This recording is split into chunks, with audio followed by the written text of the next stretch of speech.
We have live team coverage for you on this Friday afternoon. Let's start with News 4's Andrew Siff, live in East Harlem. Andrew. Natalie, definitely in a moment you're going to see some compelling evidence of progress from a doctor here at Mount Sinai, someone who had the disease and is now back at work. But today, through a bunch of different metrics, marks some progress after weeks of the pandemic taking its toll on New York City. This is one of our ICU teams. Inside hospitals like this one, a sign of progress. Dr. Zevi Hamburger not only taking care of COVID patients, he recovered from a case himself, now back on the job and donating plasma to help others. I have a lot of hope. I think that this is going to make us come out a lot stronger. Meanwhile, at Jackson Houses in the Bronx, a team called Ready Responders going door to door. Once inside, they offer on-site COVID testing. By telling the family that they should self-quarantine means that nobody in the household is going out to spread. Today, the mayor said all the incremental progress adds up to something encouraging.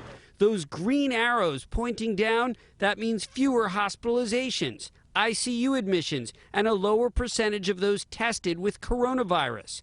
This graph makes it even more dramatic. The smallest number of new patients admitted to city hospitals in weeks. Today, I am happy to say we have just plain good news. But the mayor says the city needs 10 straight days of declining numbers before it can start loosening restrictions. And there are also new questions about the antibody testing and whether those who've had coronavirus are truly immune from getting it again. Dear Mr. Cuomo. And a poignant moment today when the governor read from a letter he says he got from a man in Kansas who wanted to help our area. I am a retired farmer hunkered down in northeast Kansas with my wife, who has but one lung. Enclosed, find a solitary N95 mask. You want to talk about a snapshot of humanity.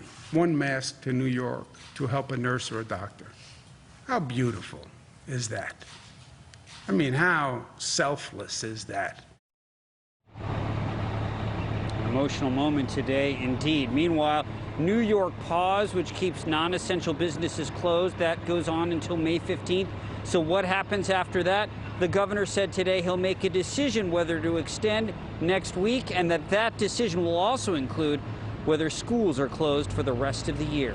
We're live outside of Mount Sinai. Andrew Siff, News 4 New York.